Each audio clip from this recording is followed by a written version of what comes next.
નમસ્કાર દર્શક મિત્રો, તમારો આજ કાર્યક્રમમાં હું કુમાર બારોટ આપ સૌનું સ્વાગત કરું છું. મિત્રો, આજે કેન્દ્રીય નાણામંત્રી નિર્મલા સીતારમણે સંસદમાં નાણાકીય વર્ષ 2023-24નું બજેટ રજૂ કર્યું છે. આ બજેટમાં 7 જેટલી પ્રાથમિકતાઓ પર ભાર મૂકવામાં આવ્યો છે. મહિલાઓ, યુવાનો તથા ખેડૂતો પર વધુ ભાર મૂકવામાં આવ્યો છે. આજનું બજેટ તે મધ્યમ વર્ગને અનુલક્ષીને જાણે બનાવવામાં આવ્યું હોય તેવું લાગી રહ્યું છે. કારણ કે ટેક્સ સ્લેબની જે મર્યાદા છે તેમાં વધારો કરવામાં આવ્યો છે, જેમાં ખાસ કરીને જો વાત કરીએ તો જે પગારદારો છે તેમને મોટી રાહત આપવામાં આવી છે. અને માટે જ હવે ઇલેક્ટ્રિક જે વાહનો છે, રમકડા, સાયકલ, કેટલાક ખાસ પ્રકારના ટીવી, એમાં LED ટીવી, કેટલાક મોબાઈલ વગેરે સસ્તા થયા છે. તો સામે સોનું, ચાંદી, ઇમ્પોર્ટેડ આઇટમો, CNG વગેરે મોંઘા થયા છે. હવે તેની સામાન્ય જનતા પર કેવી અસર થશે તે આજે આપણે ચર્ચા કરવાની છે. કારણ કે જે બજેટ દેખાઈ રહ્યું છે તે ખરેખર મધ્યમ વર્ગને માટે બેનિફિશિયલ છે, એને ઉપયોગી છે, કે પછી પાછળથી કંઈક બીજું નવું કંઈક થાય એમ છે કે જેમાં મધ્યમ વર્ગને તકલીફ પડે એમ છે. આ ચર્ચાઓ આજે આપણે ખાસ કરવાની છે, જેની માટે અમારી સાથે જોડાઈ ગયા છે જાણીતા ચાર્ટર્ડ એકાઉન્ટન્ટ હાર્દિકભાઈ શાહ, જાણીતા અર્થશાસ્ત્રી પ્રોફેસર ડૉક્ટર હેમંત શાહ તથા આર્થિક સલાહકાર તરંગભાઈ પંડ્યા. તો ચાલો આ લોકો સાથે આજે આપણે જાણીએ કે આજે જે બજેટ આવ્યું છે તેમાં દેશની જે જનતા છે, ખાસ કરીને મધ્યમ વર્ગ છે, નોકરિયાત વર્ગ છે, ગૃહિણીઓ છે, આ બધાને કેટલો બેનિફિટ આનાથી મળશે. નમસ્કાર, આપ સૌનું અમારા તમારો અવાજ કાર્યક્રમમાં સ્વાગત છે. હાર્દિકભાઈ, તરંગભાઈ અને પ્રોફેસર ડૉક્ટર હેમંત શાહ. સૌથી પહેલાં હું હાર્દિકભાઈ પાસે આવીશ. હાર્દિકભાઈ, આપ CA છો અને આપની પાસેથી ઓવરઓલ આ વ્યૂ લઈશ કે આ આખું જે બજેટ આવ્યું છે તેના વિશે તમે શું કહેવા માંગો છો? આ બજેટ જે છે એના બે મેઇન પાર્ટ છે. એક, ગવર્મેન્ટને જે ઇન્કમ થઈ હતી એ એમને બહુ બધી જગ્યાએ અલોકેટ કરી, એટલે એને બાયફર્કેટ કે ડિસ્ટ્રીબ્યુટ કરી કે આમાં એગ્રીકલ્ચર માટે કે કૃષિ માટે આટલા પૈસા છે, ઇન્ફ્રાસ્ટ્રક્ચરની પાછળ આટલા પૈસા છે. એ એક આખું એક પાર્ટ છે. અને બીજું ટેક્સને લગતું છે, જેની અંદર ડાયરેક્ટ ટેક્સ એટલે ઇન્કમ ટેક્સ અને ઇનડાયરેક્ટ ટેક્સ, જેની અંદર કસ્ટમ્સ અને GST, આ બે અલગ અલગ પોર્શન હતા. જે અલોકેશન થયું છે એ મેઇનલી ઇન્ફ્રાસ્ટ્રક્ચર પાછળ થયું છે. એટલે આજની તારીખમાં ગવર્મેન્ટ ઇન્ફ્રાસ્ટ્રક્ચરની પાછળ ખૂબ પૈસા સ્પેન્ડ કરી રહ્યું છે અને આજના બજેટની અંદર પણ એને માટે ખૂબ પૈસા અલોકેટ કરવામાં આવ્યા છે. એગ્રીકલ્ચર માટે બી ખૂબ પૈસા અલોકેટ કરવામાં આવ્યા છે. પણ જ્યારે આપણે ટેક્સની વાત કરીએ તો બધું ગિમિક છે. બધું જે કહેવામાં આવ્યું છે કે 7 લાખ રૂપિયાનો બેનિફિટ થશે ને આ તે, બરોબર, એ 7 લાખ સુધી માટે ચોક્કસ સાચું છે. પણ 7 લાખથી વધારે જો તમારી આવક હોય, અને જેમ આપણે બપોરે પણ ચર્ચા કરી, 7 લાખથી વધારે આવક હોય તો એકદમ ગિમિક છે અને ફસાઈ જાઓ એવી વાળી સિચ્યુએશન છે, જે આપણે ડિટેલમાં પછી ચર્ચા કરીશું અત્યારે. પણ ઓવરઓલ જોવા જઈએ તો જે છેલ્લા 4 કે 5 બજેટ આવ્યા હતા આ સરકારના, એ એક્ઝેક્ટ એ જ મોડલ પર ફરીથી સરકારનું આવ્યું હતું. અને કદાચ એવું હોય તો આપણે 1 મહિના પાછળ જ્યારે નિર્મલા સીતારમણનું એક પ્રેસ કોન્ફરન્સ થયું હતું આપણા વિત્તમંત્રીનું, ત્યારે એમને એવું કીધું હતું કે આ વાળું જે બજેટ જે છે એ છેલ્લા 4 બજેટના મોડલ પર જ આવવાનું છે. અને આ જે બજેટ આવશે એ નેક્સ્ટ 25 વર્ષનું એક ટેમ્પલેટ બનાવવાનું છે. એટલે છેલ્લા કેટલાય વર્ષોથી ટેક્સની અંદર કંઈ બહુ મોટા ફેરફાર કરવામાં આવતા નથી. ખાલી એક પોલિસી ડોક્યુમેન્ટ બનીને રહી ગયું છે બજેટ. એટલે આપણે આસ ચોક્કસ લગાવીએ છીએ કે મને કંઈક રાહત મળી જાય. પણ at the end of the day જ્યારે દિવસ પૂરો થાય છે, બજેટ પૂરું થાય છે કે એનાલિસિસ બજેટનું પૂરું થાય છે, ત્યારે આપણને એવું જ લાગે છે કે આ બજેટની અંદર આપણને કોઈ સબસ્ટેન્શિયલ કે મેજર ફાયદો થયો નથી. ઠીક છે, આપે બહુ જ ગહેન વાત કરી છે. આના વિશે આપણે ચર્ચા કરીશું. તરંગભાઈ પાસે હું આવીશ. તરંગભાઈ, ઓવરઓલ આપ આ બજેટને કઈ રીતે જોઈ રહ્યા છો? કુમારભાઈ, જેમ તમે કહ્યું એ પ્રમાણે આ બજેટ આટલું બધું પ્રોમિસિંગ નથી ઇન્ડિવિજ્યુઅલ લેવલે જોવા જઈએ છે. જેમ હાર્દિકભાઈએ પણ આપણને જાણ કરી, it is not that much attractive. પણ હું જો આ બજેટની આગળના બજેટ્સની સાથે કમ્પેરિઝન કરું તો મને આ બજેટ થોડું અટ્રેક્ટિવ એ માટે લાગે છે કે આ બજેટ ગ્રોથનું બજેટ લાગે છે. ઓકે, ફ્રોમ એમ individual tax payer I think એમાં કોઈ ખાસ મોટું અટ્રેક્શન નથી, એક્સેપ્ટ જે 5 લાખની લિમિટ 7 લાખ સુધી કરી, એના ઉપર હાર્દિકભાઈ is a better person to comment. પણ અર્થતંત્રને જે વેગ મળે, અર્થતંત્રને જે પુશ મળે, અર્થતંત્રને જે ધક્કો મળે, એ માટેનું આ બજેટ છે. સો મને એવું લાગે છે this is a growth budget. અને ખરેખર બજેટ આપણે મીડિયામાં હાઇલાઇટ કરતા હોઈએ છીએ, પણ બજેટ માટે વધારે મહત્વનો પાયો છે ઇકોનોમિક સર્વે, જે બજેટના આગલે દિવસે લોન્ચ થાય છે. સો આપણી જે અમુક ગવર્મેન્ટની બોડીઝ હોય એ ઇકોનોમિક સર્વે આપે છે ફાઇનાન્સ મિનિસ્ટરને, થોડી ઘણી એમાંથી પણ ઝલક લેવામાં આવે છે કે બજેટ આપણે કઈ દિશામાં લઈ જવું જોઈએ. So this is a growth budget, અને આગળ જતાં આપણે વાત કરીશું કે ગવર્મેન્ટે કઈ રીતે પુશ આપ્યું છે એક ઇકોનોમીને, અર્થતંત્રને વેગ મળે એટલા માટે. બિલકુલ. હાર્દિકભાઈ, આપે ડાયરેક્ટ અને ઇનડાયરેક્ટ ટેક્સની વાત કરી, અને જે વાત કરી કે ટેક્સમાં કોઈ જો ખાસ વધારો નથી, તો પછી શું આ નથી લાગી રહ્યું કે આ તો એક સારી બાબત કહેવાય? કારણ કે ટેક્સમાં વધારો ન હોવો અને પાછો 5 લાખની 7 લાખ લિમિટ કરવી, તો આનાથી જે મધ્યમ વર્ગ છે એને ટેકો મળશે તો કઈ રીતે મળે, અથવા તો લાંબા ગાળે કયા પ્રકારનું નુકસાન છે? સો ટેક્સ વધાર્યો નથી એ ચોક્કસ એક બહુ સારી વાત છે જી, અને એને તો અપલોડ કરવો જ જોઈએ કે પ્રોત્સાહિત કામ કર્યું છે. પણ અત્યારે પ્રોબ્લેમ એ થઈ રહ્યો છે કે જે રીતે અનાઉન્સમેન્ટ કરવામાં આવી છે કે 7 લાખ સુધીનું બેસિક એક્ઝમ્પશન વધારી દીધું છે, એવી રીતના પિક્ચર પ્રોજેક્ટ કરવામાં આવી રહ્યું છે, પણ એકચ્યુઅલીમાં એવું નથી. એટલે હું ખાલી તમને 1 મિનિટની અંદર ફરીથી એકવાર સમજાવું તો કે ઇન્કમ ટેક્સની અંદર ઇન્ડિવિજ્યુઅલ કરદાતાઓ જે છે એના માટે 2 સ્કીમ્સ અવેલેબલ છે. એક ઓલ્ડ રિજીમની સ્કીમ કહેવાય છે, એક ન્યૂ રિજીમની સ્કીમ કહેવાય છે, જે આપણે 80C માં પૈસા રોકાણ કરીએ છીએ, કે જેના માટે પીપીએફમાં પૈસા નાખીએ છીએ, પીએફમાં નાખીએ છીએ, કે હાઉસિંગ લોનનું પ્રિન્સિપલ ભરીએ છીએ, એવી જાતની વસ્તુઓ છે. પ્લસ મેડિક્લેમ પોલિસી માટે જુદી ડિડક્શન છે, નેશનલ પેન્શન સ્કીમમાં નાખ્યું તો જુદું ડિડક્શન છે, હોમ લોન લીધું હોય ને એની પરનું ઇન્ટરેસ્ટ ભર્યું હોય તો જુદું ડિડક્શન છે. એવા બહુ જ બધા જાતના ડિડક્શન ગવર્મેન્ટે આપેલા છે. એટલે હું એક ઇન્કમ વર્ષે કમાતો હોઉં કે મારી આવક આવતી હોય, એમાંથી હું માઇનસ કરતા નેટ ટેક્સેબલ ઇન્કમ કાઢું અને પછી એની પર હું ટેક્સ લગાડું. એક પદ્ધતિ એવી છે. અને જે ગવર્મેન્ટની નવી પદ્ધતિ છે એ પ્રમાણે એવું છે કે જે તમે આવક કરી એના એક ફિક્સ સ્લેબ છે કે 0 to 3 1% નહીં, 3 થી 6 5%, એવી રીતના 3 લાખ રૂપિયાના સ્લેબ બનાવી દીધા છે એ લોકોએ, અને કોઈ ડિડક્શન નહીં ને સીધું ટેક્સ લાગશે. હવે એ નવી વાળી સ્કીમની અંદર એ લોકોએ 7 લાખ સુધીમાં ટેક્સ 0 કરી નાખ્યો છે રિબેટના ફોર્મમાં. એટલે જો કોઈ બી માણસ, સામાન્ય માણસને સમજાવવા માટે, કોઈ બી માણસ જે વાર્ષિક 7 લાખ રૂપિયા જ કમાતો હોય વાર્ષિક, તો એના માટે નવી સ્કીમ જ યોગ્ય છે. પણ કોઈ બી માણસ જે 7 લાખથી વધારે વાર્ષિક કમાતો હોય એના માટે જૂની સ્કીમ જ યોગ્ય છે. એટલે અમે એનો કેલ્ક્યુલેશન કરેલા છે, એટલા માટે કહીએ છીએ કે જૂની સ્કીમ જ યોગ્ય છે, કેમ કે તમે ઇન્વેસ્ટમેન્ટ કરતા હશો. હા, ઘણા લોકો એવા છે કે જે ઇન્વેસ્ટમેન્ટ નથી કરતા, તો એવા લોકો માટે ફરી નવી સ્કીમ યોગ્ય થઈ જાય છે. એટલે એક ગણતરી કરવી પડે, મારી ઇન્કમ કેટલી છે કે મારી આવક કેટલી છે વર્ષે, 7 લાખથી વધારે હોય તોની જ વાત છે. ત્યારે એવા સર્કમસ્ટાન્સીસમાં હું ઇન્વેસ્ટમેન્ટ કરતો હોઉં ને ના કરતો હોઉં, તો જૂની સ્કીમ સારી કે નવી સ્કીમ સારી. પણ અધરવાઇઝ જે રીતે માર્કેટમાં પ્રોજેક્ટ કરવામાં આવી રહ્યું છે કે 7 લાખ રૂપિયા સુધી કોઈ ટેક્સ નહીં, 7 લાખ રૂપિયા સુધી કોઈ ટેક્સ નહીં, એ બેસિક એક્ઝમ્પશન લિમિટ નથી વધારી. જી, અચ્છા. તો જે લોકો ક્યાંય ઇન્વેસ્ટ કરે છે તે લોકો માટે જે જૂની સ્કીમ છે, જે 5 લાખ સુધીની મર્યાદાને જે કદાચ એ બધી વાત છે જે તમે કહી રહ્યા છો, તે સારી છે. અને હવે અચ્છા, એવું થાય કે મારે બેમાંથી કોઈ એકનો લાભ લેવો તો મારી માટે બંને ઓપ્શન ખુલ્લા છે? કરેક્ટ, બંને તમારી જોડે ઓપ્શન ખુલ્લા છે. એટલે વર્ષ આખરે તમારે ગણતરી બંને સ્કીમોમાં કરવાની, અને જેમાં બેનિફિશિયલ હોય એ ઓપ્ટ કરવાનું. પણ ડિફોલ્ટ ઓપ્શન હવેથી આવનારા વર્ષથી ડિફોલ્ટ ઓપ્શન નવી સ્કીમ રહેશે, જ્યાં કોઈ ડિડક્શન નહીં મળે. પણ તમારી જોડે ઓપ્શન ચોક્કસ બંને છે. બિલકુલ. અચ્છા, તરંગભાઈ પાસે આવીશ. આપ તો આર્થિક સલાહકાર છો, લોકોને ઇન્વેસ્ટ કરાવો છો અને તેમનો જે ટેક્સ બેનિફિટને જે કંઈ હોય તે પણ કરાવો છો, અને એની સાથે સાથે એમની ઇન્કમ પણ કરાવો છો. આ જે નવું બજેટ આવ્યું છે તેના વિશે આપ શું કહેશો? ખાસ કરીને આ ટેક્સને લગતી જે આપણી આખી વાત થઈ છે, તો તેમાં જે છે જૂની અને નવી સ્કીમ, જે લોકોને ઇન્વેસ્ટ કરવા છે, દાખલા તરીકે મારે ઇન્વેસ્ટ કરવા છે અને કોઈને ઇન્વેસ્ટ નથી કરવા, આ બંને વિશે આપ કમેન્ટ કરો.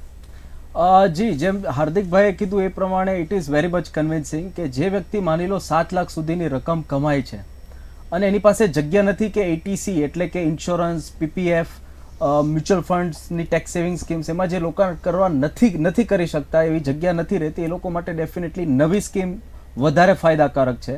પણ જે લોકો એટીસી હેઠળ બેનિફિટ લે છે, કે કોઈ લાઈફ ઇન્સ્યોરન્સનું પ્રીમિયમ ભર્યું હોય, બાળકોની એજ્યુકેશનની ફીસ ભરી હોય, જોબ કરતો હોય, એનું એમ્પ્લોયી પીએફ કપાતું હોય, તો એ બધા under section 80C of income tax એ લોકો ડિડક્શન્સ લઈ શકે છે. જેમ ઘણા લોકોએ હોમ લોન લીધી હોય તો હોમ લોનનું પ્રિન્સિપલ અને ઇન્ટરેસ્ટનું પણ એ લોકો ડિડક્શન્સ લઈ શકતા હોય છે અલગ અલગ સેક્શન્સની હેઠળ. So for them definitely old tax regime is more beneficial. નવી સ્કીમ જે છે માત્ર ને માત્ર એ લોકો માટે છે કે જેની આવક 7 લાખ અથવા તો ઓછી છે અને કોઈ સ્ટાન્ડર્ડ ડિડક્શન્સનો લાભ નથી લેવા માંગતા અથવા તો નથી લઈ શકતા. એ માત્ર ને માત્ર એ લોકો માટે જ નવી ટેક્સ રિજીમ ફાયદાકારક છે. તો તમે એવું કહી શકાય, દાખલા તરીકે હસબન્ડ વાઈફ છે, બરાબર છે, કોઈ એકને સારી જોબ છે, ગવર્મેન્ટ જોબ છે કે પ્રાઇવેટ કોઈ પણ એક જોબ છે, અને એની ઇન્કમ જે છે તે વાર્ષિક 7 લાખ ઉપર થઈ જાય છે, અને કોઈ એક હસબન્ડ કે વાઈફ કોઈ એકની જે ઇન્કમ છે એ 7 લાખથી ઓછી થાય છે, તો આ બંને કઈ રીતે આ જે નવું જે બજેટ છે તેમાં કઈ રીતે પોતાનું મેનેજમેન્ટ કરવું કે જેનાથી તે લોકોને પોતાના બાળકોનું ભવિષ્ય જે છે અને એના ઘરનું બજેટ ને બધું જ વાત છે, કારણ કે દર વર્ષે આપણે કોઈક ને કોઈક બચતને જો કરીએ તો જ આપણે આમાં સર્વાઈવ કરી શકીએ, કારણ કે મોંઘવારી પણ એટલી છે ને એ મુદ્દા ઉપર પણ આપણે આવીશું. આમાં કઈ રીતે કરવું તરંગભાઈ? સૌથી પહેલા જે મેં કહ્યું એમ કે 7 લાખ સુધી અથવા તો ઓછી જેની આવક છે એ લોકોએ તો આંખો બંધ કરીને નવા ટેક્સ રિજીમમાં જવું એડવાઇઝેબલ છે, કેમ કે એમાં નીલ ટેક્સ છે. બિલકુલ.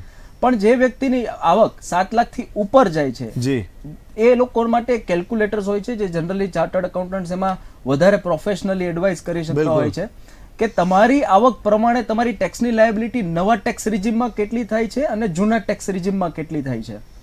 જસ્ટ એક નાનકડું એક્ઝામ્પલ આપું. માની લો કે કોઈ વ્યક્તિની વાર્ષિક આવક 9 લાખ રૂપિયા છે, એટલે કે 7 લાખથી ઉપરની છે. તો 9 લાખ વાળી જે વ્યક્તિ છે નવા ટેક્સ રિજીમ પ્રમાણે જો ગણતરી કરે કે જેમાં 0 થી 3 લાખમાં 0 ટેક્સ છે, 3 થી 6 લાખમાં 5%, 6 થી 9 લાખમાં 10% જેવો ટેક્સનો લેબ છે, એ લોકો ગણતરી કરે તો લગભગ 45,000ની ટેક્સની લાયબિલિટી આવે છે. અને અઝ્યુમિંગ કે 9 લાખ કમાનારી વ્યક્તિ કોઈ ડિડક્શન્સ એટલે કે એટીસી જેમ ઇન્સ્યોરન્સ, પીપીએફ ની વાત કરી એવા કોઈ જગ્યાએ રોકાણ નથી કરતા, કોઈ હોમ લોન નથી, તો એનું જૂના ટેક્સ રેજીમમાં ટેક્સની લાયબિલિટી 60,000 જેવી આવે છે. ઓકે. સો જે વ્યક્તિ ડિડક્શન્સ નથી લેવા માંગતું, ઇન્સ્યોરન્સ કે હોમ લોનનો કોઈ ટેક્સ બેનિફિટ નથી લેવા માંગતું, કારણ કે એની પાસે કોઈ પણ કારણોસર જગ્યા નથી રહેતી રોકાણ કરવા માટે, સો ફોર ધેમ ડેફિનેટલી નવું ટેક્સ રિજીમ એડવાઇઝેબલ છે જેની આવક 7 લાખથી ઉપર છે અને ડિડક્શન્સનો બેનિફિટ નથી લેવા માંગતા. આ પહેલો ઓપ્શન થયો. બિલકુલ. બીજા ઓપ્શનની જેમાં આપણે વાત કરીએ કે જેની વાર્ષિક આવક 9 લાખ રૂપિયા છે પણ એ લોકો એટીસીમાં ઇન્સ્યોરન્સનું પ્રીમિયમ હોય, મ્યુચ્યુઅલ ફંડની ટેક્સ સેવિંગ સ્કીમ્સ હોય, બાળકોના ભણતરના ખર્ચા હોય, હોમ લોનનું પ્રિન્સિપલ ચાલતું હોય અને હોમ લોનનું ઇન્ટરેસ્ટ પણ ચાલતું હોય, તો અલગ અલગ સેક્શન્સ હતા. મેડિક્લેમ એટલે કે હેલ્થ ઇન્સ્યોરન્સનું પણ પ્રીમિયમ ભરતા હોય તો અંડર સેક્શન 80C, 80D અને 24 હેઠળ એ લોકો બેનિફિટ લઈ શકે છે. ફોર ધેમ ઓલ્સો જૂની ટેક્સ રિજીમ વધારે એડવાઇઝેબલ છે. So with deductions old tax regime is beneficial, without deductions new tax regime is more beneficial. આ તમે વાત બહુ જ મહત્વની કરી કે ઓલ્ડ અને ન્યૂ, કારણ કે જે દર્શક મિત્રો છે તેમણે આ વાત ખરેખર સમજવા જેવી છે કે અત્યારે જે નિર્મલા સીતારામનજીએ જે આજે જે વાત કરી છે બજેટમાં, જેમાં 7 લાખ સુધીની જે આવક છે તેમાં તે નવું જે એક રિજીમ આવ્યું છે તેનો 7 લાખથી ઓછી આવકવાળા ખાસ લાભ લે. હું એવું નથી કહેતો કે હવે લોકો સમજી જ ગયા હશે, કારણ કે સવારથી આ મુદ્દાઓ ચાલી જ રહ્યા છે, પરંતુ જે લોકોને 7 લાખથી ઉપર આવક છે એ લોકો જૂના જે પદ્ધતિ હતી તેનો પણ લાભ લઈ શકે તેમ છે. આપણી સાથે પ્રોફેસર ડૉક્ટર હેમંત શાહ કે જેઓ એક જાણીતા અર્થશાસ્ત્રી છે તેઓ પણ જોડાઈ ગયા છે. ડૉક્ટર સાહેબ, આપનું સ્વાગત છે અમારા તમારો આજ કાર્યક્રમમાં. નમસ્કાર. જી સર. હવે આપણે સૌ જાણીએ છીએ કે હાલ તો આ એક આખી જે આજે આખો દિવસ ડિબેટની જ ચર્ચાઓ રહી અને નિર્મલા સીતારામનજીએ જે રીતે 11 વાગે શાર્પ એમણે પોતાનું જે છે તે શરૂ કરી દીધું હતું બજેટનું, અને જે આખું બજેટ આવ્યું અને લગભગ 85 થી 90 મિનિટ સુધી 1.5 કલાક જેવું જે આપણે કહી શકાય કે તેટલું તેમણે બજેટ ઉપર પોતાનું વક્તવ્ય આપ્યું હતું. અને આમાં જે છે સૌથી રાહતના સમાચાર અત્યારે લોકોને એવું લાગી રહ્યું છે કે 7 લાખ સુધીની જે છૂટ અપાય છે એ જે છે તે લાંબા ગાળે આપને કેવું લાગી રહ્યું છે કે અત્યારની જે 7 લાખની જે છૂટ છે તે અત્યારે સારી લાગી રહી છે, લાંબા ગાળા સુધી એ સારી છે કે પછી પાછળથી કોઈ બીજા કન્સિક્વન્સીસ છે? મારા કરતા વધારે નિષ્ણાતો અત્યારે આપણી સાથે છે ટેક્સ સિસ્ટમ વિશે વાત કરવા માટે. જી. હું એના વિશે બહુ વાત નહીં કરું. જી. પણ એટલું ચોક્કસ કહીશ કે 9 રાજ્યોમાં ચૂંટણી આવી રહી છે. જી. અને લોકસભાની ચૂંટણી એપ્રિલ મે 2024 આવે તે પહેલાનું છેલ્લું બજેટ છે. એટલે એમાં ઘણા લાંબા સમયથી જેની રાહ જોવાતી હતી તે આવકવેરામાં રાહતની એ આપવાની કોશિશ એ નાણાપ્રધાને આ બજેટમાં કરી છે. એટલે એમાં થોડી ઘણી રાહત પ્રાપ્ત થશે એમ ચોક્કસ કહી શકાય. એમાં કોઈ શંકાના સ્થાન નથી. પણ અહીંયા જે નિષ્ણાતો છે એ જાણે છે કે લગભગ 6.5 કરોડ લોકો રિટર્ન ભરે છે, પણ એમાંથી આવકવેરો ભરનારા લોકોની સંખ્યા અડધા કરતા પણ ઓછી છે. ઓકે, એટલે બધા રિટર્ન ભરે છે એ બધા ટેક્સ ભરે છે એવું નથી. જી, એટલે આશરે 2.5 થી 3 કરોડ લોકો જો ટેક્સ ભરતા હોય અને બજેટ આયા પછી 140 કરોડ લોકો માટેનું બજેટ આયા પછી 2.5 થી 3 કરોડ લોકો જે ટેક્સ ભરે છે એની જ ચર્ચા ટીવી ચેનલો ઉપર ચાલતી હોય અને બીજી કોઈ ચર્ચા જ ના થતી હોય તો મને લાગે છે કે આપણે કોઈ જુદી દિશામાં ચાલી રહ્યા છીએ. બિલકુલ સર. આ દેશમાં જો 2.5 થી 3 કરોડ લોકો ટેક્સ ભરતા હોય, આવકવેરો ભરતા હોય, તો એમના અને એ દરેક જણ એક જ પરિવારમાં છે, એક જ પરિવારમાં 2 જણા ટેક્સ ભરનારાથી એવું ધારી લઈએ જી, તો એનો અર્થ એવો થયો કે કુલ 15 અથવા વધુમાં વધુ 20 કરોડ લોકો થયા 140 કરોડમાં કે જેને આવકવેરામાં થયેલા ફેરફારોની અસર થાય છે. બાકીનાને કોઈ અસર થતી નથી. બરાબર?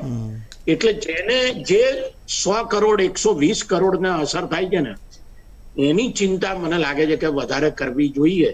તમે કહો તો હું એની ચિંતા કરું. બાકી અને આ 20 કરોડમાં એ 20 કરોડમાં હું પણ છું. બરાબર? પણ મને એની ચિંતા કરવાની આવશ્યકતા બિલકુલ લાગતી નથી. જી સર, બિલકુલ. આપે જે બહુ જ એક ગહન અને ઊંડી વાત કરી છે આજે. હું હાર્દિકભાઈ પાસે આવ્યો છું. હાર્દિકભાઈ, આપણે બપોરે જે ચર્ચા કરી હતી તેના માટે હું હજી એકવાર આપણે કહીશ કે તમે વસ્તુને ફરી એકવાર સમજાવો, કારણ કે દર્શક મિત્રો અત્યારે પણ આપને જોઈ રહ્યા છે કે 7 લાખ સુધીની આવક ને ત્યારબાદ જે તમે 3 થી 6 લાખ અને 6 થી 9 લાખ વાળી જે વાત કરી હતી તેમાં 5% અને 10%. 7 લાખ સુધી ફ્રી છે, પરંતુ 3 થી 6 લાખમાં 5% અને 6 થી 9 લાખમાં 10%. આ જે આખું સમીકરણ છે તે સમજાવો. સો હું એક એક્ઝામ્પલ લઉં કે કોઈ માણસ, 2 એક્ઝામ્પલ લઈએ આપણે. એક માણસ એવો છે જે ખાલી 6 લાખ રૂપિયા કમાય છે અને એક માણસ એવો છે જે 10 લાખ રૂપિયા કમાય છે વાર્ષિક. જી. તો 6 લાખ રૂપિયા જે કમાય છે માણસ વાર્ષિક, બરોબર, એના કેસમાં જૂની સ્કીમની અંદર એ 2.5 લાખ સુધીનું જ એક્ઝમ્પશન હતું. એ પછી એ ડિડક્શન કર્યા કરે, એટલે બધા જ ઇન્વેસ્ટમેન્ટ્સ કરે ત્યારે એમને એ બાદ મળતો હતો. તો જ બાદ મળી શકે, નહીં તો ના મળે, એવી વાળી સિચ્યુએશન હતી. એટલે એવું માનો કે 2 લાખ રૂપિયા ETCમાં રોકે છે, 50,000 રૂપિયા NPSમાં રોકે છે, આટલું જ ઇન્વેસ્ટમેન્ટ છે. બીજું તો 2.5ની ઉપર બીજું 2.5 મળે તો 5 લાખ રૂપિયા સુધીનું એક્ઝમ્પશન થઈ જાય. પણ પછી 1 લાખ રૂપિયા બીજા એક એડિશનલ ટેક્સ ભરવાનો થાય તો એ 1 લાખ પર 10% લેખે તમારે 10,000 રૂપિયા ભરવાના આવે. પણ નવી સ્કીમની અંદર જવું તો 7 લાખ રૂપિયા સુધીની કર માફી છે, એટલે 1 બી રૂપિયો ભરવાનો ના થાય. તો એવા કેસની અંદર નવી સ્કીમ તમને ફાયદેકારક થાય છે. હવે આપણે બીજા કેસમાં આવી જઈએ જેમાં 10 લાખ રૂપિયાની આવક થાય છે. તો 10 લાખ રૂપિયાની આવકની અંદર હું બધા જ ડિડક્શન જૂની સ્કીમમાં લઉં તો હું 8 લાખ સુધી જઈ શકું એમ છું. એટલે શું થાય કે મારા 2 લાખ રૂપિયા જે રહી ગયા 10 - 8, એ 2 લાખ રૂપિયા પર 20%નો સ્લેબ પડે. અને કેમ કે 20%નો સ્લેબ પડે એટલે 40,000 રૂપિયાનો ટેક્સ આવે, બરોબર, જૂની સ્કીમની અંદર. પણ હું નવી સ્કીમની અંદર જઉં ને તો સ્કીમ એવી છે કે 7 લાખથી ઓછો કમાતો હોઉં ને તો જ એ રાહત મળે. 7 થી 1 રૂપિયો પણ વધારે કમાવું, જેમ આપણે બપોર વાત કરી હતી, તો એ રાહત નથી. તો પછી તમારે 0 થી 3માં કોઈ ટેક્સ નથી. 3 થી 6 એટલે બીજા 3 લાખની ઉપર 5% ટેક્સ છે, જે 3 લાખના મલ્ટિપ્લિકેશન કરો તો 15,000 રૂપિયા આવે. પછી 6 લાખથી 9 લાખ રૂપિયા પર 10% ટેક્સ છે, એટલે 3 લાખ રૂપિયાના 10% ગણવાના, એટલે 30,000 રૂપિયા ટેક્સ થયો. એટલે 15,000 ઉપર ને 30,000 નીચે એટલે 45,000 રૂપિયા ટેક્સ થયો. અને કેમ કે મારા એક્ઝામ્પલમાં મેં 10 લાખ રૂપિયા કીધા હતા એટલે 9 સુધી આપણે ગણ્યા. હવે 10 લાખ ને 9 લાખનો તફાવત 1 લાખ રૂપિયા થયો બીજો. એ 1 લાખની ઉપર તમારે 15% ટેક્સ ગણવાનો છે, એટલે બીજા 15,000 રૂપિયા થયા. એટલે 45,000 ની ઉપર બીજા 15,000 જે 60,000 રૂપિયા થયા. એટલે નવી સ્કીમની અંદર 60,000 રૂપિયાનો ટેક્સ થાય અને જૂની સ્કીમની અંદર 40,000 રૂપિયાનો ટેક્સ થાય. એટલે તમને જૂની સ્કીમ એટલા માટે ફાયદોકારક થાય. એટલે જે લોકો ઇન્વેસ્ટમેન્ટ કરે છે કે 7 લાખથી ઉપર કમાઈને ઇન્વેસ્ટમેન્ટ કરી રહ્યા છે, એ બધા જ સિચ્યુએશનની અંદર નવી સ્કીમ જૂની સ્કીમ જ ફેવરેબલ છે. નવી સ્કીમ બિલકુલ ફેવરેબલ નથી. ખાલી ફરીથી એક વાત કહું કે આ નવી સ્કીમ જે હતી એ 2 વર્ષ પહેલા 2020માં આ સરકાર લઈને આવી હતી. કેમ કે સ્કીમમાં એવું છે કે તમારે કોઈ ઇન્વેસ્ટમેન્ટ કરવાનું નથી, એટલે સીધું મલ્ટિપ્લિકેશન જ કરવાનું છે. જેમ મેં હમણાં તમને કરીને બતાવ્યું એ પ્રમાણે એ સ્કીમની પાછળ કોઈ ગયું નથી. જે 6 લાખ કરદાતાઓ છે, 6 કરોડ કરદાતાઓ કે જે રિટર્ન ભરે છે, એમાંથી 1 કરોડ પણ એવા નથી કે જે ટેક્સ ભરે છે. એમાંથી 10% બી એવા નથી જે નવી સ્કીમમાં ગયા છે. બધા જ જૂની સ્કીમમાં જ ઓપ્ટ કરેલી છે, કેમ કે જૂની સ્કીમ ફાયદેકારક છે. એટલે જે લોકો ટેક્સ નથી ભરતા એ લોકોને કોઈ ફરક જ નથી પડતો. ભલે રિટર્ન ભરે છે પણ ટેક્સ નથી ભરતા, એ લોકોને કોઈ ફરક જ નથી પડતો. તો મેજોરિટી લોકો જે છે એ જૂની સ્કીમમાં જ રહ્યા. ગવર્મેન્ટે આ વખતે, કેમ કે એ છેલ્લું બજેટ હતું એટલે એ લોકોને બતાવતું કે અમારી વાળી જે સ્કીમ છે સારી સ્કીમ છે, એટલા માટે આ સારી બધી વસ્તુઓની ઘોષણા કરી છે. પણ અલ્ટિમેટલી જ્યારે તમે કેલ્ક્યુલેશન કરો અને 7 લાખથી ઉપર કમાતા હો વાર્ષિક, તો તમારા માટે એનું એ જૂની સ્કીમ સારી છે. ખાલી આ એક સરસ ઘોષણાઓ રહી જશે અને ઓપ્ટ નહીં કરે. હજી બીજા 10%થી વધારે લોકો ઓપ્ટ નહીં કરે આની અંદર, એવું મારું પોતાનું અંગત માનવું છે. ઓકે, શું કહેવું છે આપનું તરંગભાઈ આના વિશે? Yes, I totally agree with હાર્દિકભાઈ. અને હાર્દિકભાઈએ તો વિસ્તારમાં ચર્ચાવ્યું છે, પણ હું આપણી જનતાને એક ખાસ મેસેજ આપવા માંગીશ કે ઘણા બધા કસ્ટમર, ઘણા લોકો, સેલેરાઇડ લોકો 500થી 1000 રૂપિયાની ફીસ બચાવવા માટે જાતે રિટર્ન ફાઇલ કરવાની ભૂલ કરતા હોય છે. સો હું બધાને વિનંતી કરીશ કે હાર્દિકભાઈ જેવા અથવા તો કોઈ પણ તમારા પરિચિત ચાર્ટર્ડ અકાઉન્ટ હોય એમની પાસે જાઓ. He is the or she is the right person to go to. એમની સલાહ લો. નવી સ્કીમ શું છે, જૂની સ્કીમ શું છે, a person to person, individual to individual vary કરતી હોય છે. કેમ કે 8 લાખ કમાનારી વ્યક્તિની ખર્ચાઓ અલગ હોય છે, સેવિંગ્સ અલગ હોય છે, બીજી કોઈ વ્યક્તિના ખર્ચા અને સેવિંગ્સ હોય. So one should always approach a chartered accountant who is professional and experience, અને એની પાસે જઈને સલાહ લેવી જોઈએ. પણ આમાં કુમારભાઈ હું એક વાત એડ કરવા માંગીશ, અને હેમંત સરે બહુ જ સારો મુદ્દો રેઝ કર્યો કે બહુ લિમિટેડ લોકો છે જે ટેક્સ ફાઇલ કરે છે. What about others? તો જેમ મેં તમને શરૂઆતમાં કહ્યું કે this is a growth budget. થોડો વિસ્તારમાં જઈશ, પણ જાણવા જેવી બાબત એ છે કે 1990થી લઈને 2010ની સાલ સુધીનો જે 20 વર્ષનો સમય હતો, that time is known as industrial revolution. અને આ ઇન્ડસ્ટ્રીયલ, આખા વિશ્વની વાત કરું છું, અને આ ઇન્ડસ્ટ્રીયલ રેવોલ્યુશનનો સૌથી વધારે લાભ ચાઇનાએ ઉઠાવ્યો, અને India failed to get the benefit of that industrial revolution. એટલે ચાઇના આજે વર્લ્ડનું મેન્યુફેક્ચરિંગ હબ કહેવામાં આવે છે. સ્લોલી અને ગ્રેજ્યુઅલી સમયાંતરે એવા પરિબળો ડિરેક્ટલી, પ્રત્યક્ષ અથવા પ્રત્યક્ષ રીતે ભારતને ફેવર કરી રહ્યા છે, અને India has a chance to make the best out of the industrial revolution 2.0. અત્યારે એક બીજું ઇન્ડસ્ટ્રીયલ રેવોલ્યુશન ચાલી રહ્યું છે, અને વર્લ્ડનું, વિશ્વની એક જ વસ્તુ ઉપર નજર છે કે ચાઇનાનો ઓલ્ટરનેટિવ શું. એના માટે એક નવી થિયરી પણ જન્મી છે, જેને લોકો ચાઇના +1 સ્ટ્રેટેજી કહે છે, કે ચાઇનાનો ઓપ્શન શું, જેથી ચાઇના ઉપર આપણું ડિપેન્ડન્સ ઘટે. So for them India is the next big country કે જ્યાં પોપ્યુલેશન છે, સસ્તું લેબર મળી રહ્યું છે, એના માટે લોકો અહીંયા આવે છે. પણ આ ખાલી પ્રત્યક્ષ રીતે અથવા પરોક્ષ રીતે ફેવર મળે ત્યાં ચેપ્ટર ક્લોઝ નથી થતું. પેરેલલી ગવર્મેન્ટે પણ અમુક પ્રકારના સ્ટેપ્સ લેવા પડે, જેથી વૈશ્વિક લેવલે ઇન્ડિયાનું આકર્ષણ વધે, વધારે મેન્યુફેક્ચરિંગ યુનિટ્સ અહીંયા આવે. સો આ બજેટમાં એ પાસાને ખૂબ જ ધ્યાનમાં રાખવામાં આવ્યો છે. મેક ઇન ઇન્ડિયા માત્ર વાતો જ નથી કરી રહ્યા, પણ they have taken some really important steps. Budget પહેલાની વાત કરું તો government has taken many good steps like PLI scheme, production linked incentive scheme, કે તમે ઇન્ડિયામાં વસ્તુ બનાવો તો અમે તમને ઇન્સેન્ટિવ આપશું. સો આવા નાના પરિબળોને બજેટમાં પણ આવરી લેવામાં આવ્યા છે. એવું નથી કે માત્ર વાતો કરી છે. So I prepared a list of couple of figures જે જાણીને ખૂબ જ નવાઈ લાગશે. જી, કે કેપિટલ એક્સપેન્ડિચર, તમને કદાચ ધ્યાન હોય તો હાર્દિકભાઈએ શરૂઆતમાં મેન્શન કર્યું કે કેપિટલ એક્સપેન્ડિચર જે છે, ગવર્મેન્ટ પ્રોજેક્ટ્સ અને ઇન્ફ્રાસ્ટ્રક્ચરમાં જે ઇન્વેસ્ટમેન્ટ કરી રહ્યા છે, એ 33% વધાર્યું છે. સો ફોર એક્ઝામ્પલ 2020થી વાત કરીએ તો 3,40,000 કરોડ જેવું ઇન્વેસ્ટમેન્ટ હતું. 2 વર્ષ જમ્પ કરીએ 2022માં 5.5 લાખ કરોડ કેપિટલ એક્સપેન્ડિચર હતો, જે આ વર્ષના એટલે કે 23-24 વર્ષમાં ગવર્મેન્ટે 10.5 લાખ કરોડનું સ્પેન્ડિંગ માત્ર કેપિટલ એક્સપેન્ડિચરમાં કર્યું છે.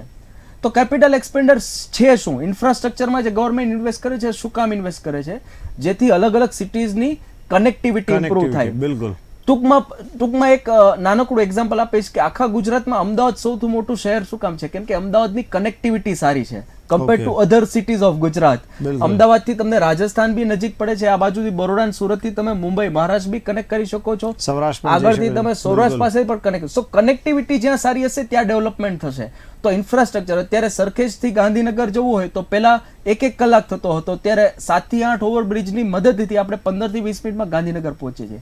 સો આ ટ્રાન્સપોર્ટેશનનો ટાઈમ ઘટે છે, જેમાંથી ઇકોનોમીને પ્રત્યક્ષ અથવા તો પરોક્ષ રીતે એક પ્રકારનું બૂસ્ટ મળે છે.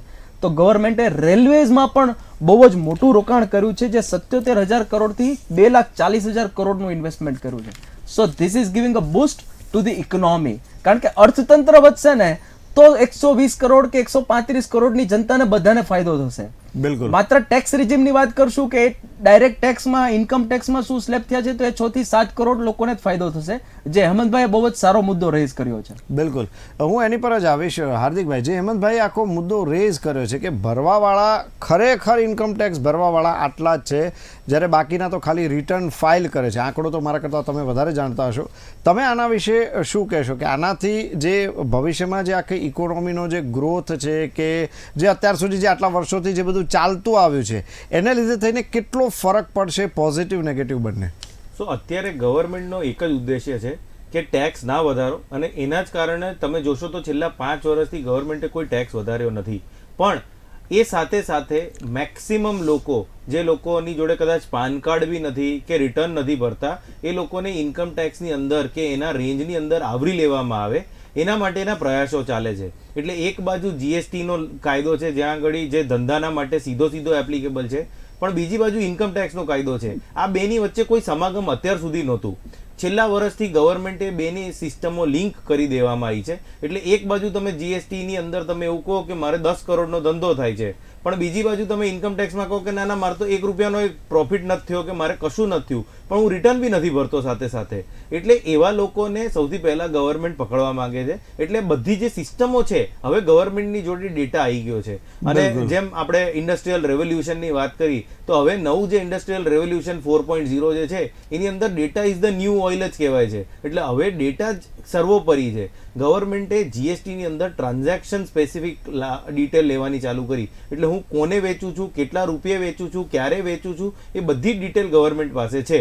તમે કોને વેચો છો, આગળ મેં તમને વેચ્યું હોય ત્યારે, એ બી ગવર્મેન્ટની જોડે ડિટેલ છે. તો ગવર્મેન્ટ એ જ ડિટેલ એમની બીજી હાથને કે જે ઇન્કમ ટેક્સ છે, બરોબર, તો એક બાજુ જીએસટી વાળાની જોડે ડિટેલ છે, એ બીજા હાથને આપી દે છે કે આટલી બધી ડિટેલ જે છે આ તમે લઈ લો, તમે ચેક કરો કે આ ભાઈ કેમ ટેક્સ નથી ભરતા. હવે એવી રીતના ટેક્સ નહીં વધારવામાં આવે, પણ વધારે લોકો ટેક્સના રેન્જની અંદર કે એની અંદર આવી જાય અને વધારે લોકો ટેક્સ ભરે, એ ગવર્મેન્ટ એના પ્રયાસ કરી રહી છે. એ જ રીતે બધી જ વસ્તુઓ ધીરે ધીરે ગવર્મેન્ટ ઇન્ડિપેન્ડન્ટલી લિંક કરી રહી છે. ફોર એક્ઝામ્પલ આધાર જોડે. એટલે તમે આજે માની લો કે ફોરેન ફરવા જાઓ છો, 2-5 લાખ રૂપિયા ખર્ચી કાઢો છો ફોરેન ફરવા જવા માટે, પણ સાથે ટેક્સ નથી ભરતા બિલકુલ જ. તો ગવર્મેન્ટને ચેક કરવું છે કે તમારી જોડે પૈસા છે ફોરેનમાં ફરવા જવા માટેના, પણ ટેક્સ ભરવા માટેના પૈસા નથી. એવું કેમ? એટલે ગવર્મેન્ટ અત્યારે ધીરે ધીરે એમનું જે આઈટી નેટવર્ક છે કે બેકબોન છે, એને સીધું કરવામાં લાગેલું છે કે એકવાર હું બધું મારું ભેગું કરી લઉં ડેટા, અને પછી તમારી પાસે આવું ને પ્રશ્ન પૂછું તમને કે કેમ તમે ટેક્સ નથી ભર્યો. એટલે ટેક્સ વધારવાનો મને નથી લાગતું આવનારા 5 વર્ષમાં બી ટેક્સ વધે, પણ કેમ વધારે લોકો ટેક્સની અંદર આવરી લેવામાં આવે, એ સૌથી વધારે મોટો ઉદ્દેશ્ય છે. બિલકુલ, આ બહુ મહત્વની વસ્તુ છે. પરંતુ શું આ એવું લાગી રહ્યું છે કે આ ટેક્સની જે મર્યાદા વધારી છે, 5 થી 7 લાખ જે કરી છે, તેને લીધે થઈને વધુ લોકો ટેક્સના અંડરમાં આવે? તરંગભાઈ, શું કહેશો આના વિશે? યસ, ડેફિનેટલી આની બહુ જાયન્ટ ઇફેક્ટ તો કુમારભાઈ નહીં આવે જી, પણ નાનકડી અસર જે છે, પેલું કે ને ટીપે ટીપે સરોવર ભરાય. બિલકુલ. તો શું થશે કે 5 લાખનું જે લોકો અત્યારથી, ખાસ કરીને ધંધાવાળાની વાત કરીએ તો એ લોકો જાણી જોઈને રિટર્ન ફાઇલ કરે ફાઇનાન્શિયલ હિસ્ટ્રી બનાવવા માટે, પણ 5 લાખ સુધી ઝીરો ટેક્સ છે, એટલે 5 લાખનું રિટર્ન ફાઇલ કરીને એ લોકો છૂટા થઈ જાય. બિલકુલ. હવે એ 7 લાખ થશે. એનો મતલબ શું થયો કે એડિશનલી 2 લાખ સિસ્ટમમાં વધારે આવશે. કાળા નાણું જે છે ને, એ ગવર્મેન્ટને મદદ નહીં કરે બજેટ બનાવવા માટે. જે પૈસો સિસ્ટમમાં જાય છે, જે પૈસો બેંક થકી રૂટ થઈ રહ્યો છે, એની ડાયરેક્ટલી અથવા તો ઇનડાયરેક્ટલી ગવર્મેન્ટની નજરમાં એ પૈસો આવશે અને એ ગવર્મેન્ટ માટે એક સારું બજેટ બનાવવામાં મદદરૂપ થશે. અને હું થોડું સિમ્પ્લિફાઈ કરું જેથી લેમેન લેગે દરેક લોકો, આપણા પ્રેક્ષકો આ વસ્તુ સમજી શકે. માની લો એક કુટુંબ છે, એમાં કમાનારી વ્યક્તિ એક છે ને એની માસિક આવક 1 લાખ રૂપિયાની છે, બરાબર છે. હવે ખર્ચા 1.25 લાખ રૂપિયાના છે, તો 25,000 શું કરશે? ક્યાંકથી બોરો કરશે. આ જ હાલત ગવર્મેન્ટની છે. આપણે બધા જ અપેક્ષા રાખીએ છીએ કે સારા રસ્તાઓ બને, ચોખ્ખાઈ જળવાઈ રહે, ઇન્ફ્રાસ્ટ્રક્ચર ડેવલપ થાય, દુબઈ અને બાકી બધી કન્ટ્રીઝ જેવું ઇન્ફ્રાસ્ટ્રક્ચર ડેવલપ થાય. બટ ફોર ધેટ વધારે ને વધારે પૈસો સિસ્ટમમાં આવવો જોઈએ જેથી ગવર્મેન્ટના ટ્રેક થાય. તમે માની લો 5 લાખને બદલે 7 લાખ રૂપિયા બેંકમાં રાખો છો, તો પેરેલલી બેંકે પણ એક SLR સ્ટેટ્યુટરી લિક્વિડિટી રેશિયો મેન્ટેન કરવો પડે છે RBI સાથે. સો ડિરેક્ટલી અથવા ઇનડાયરેક્ટલી આ પૈસા આખી સિસ્ટમને મદદરૂપ થઈ રહ્યા છે.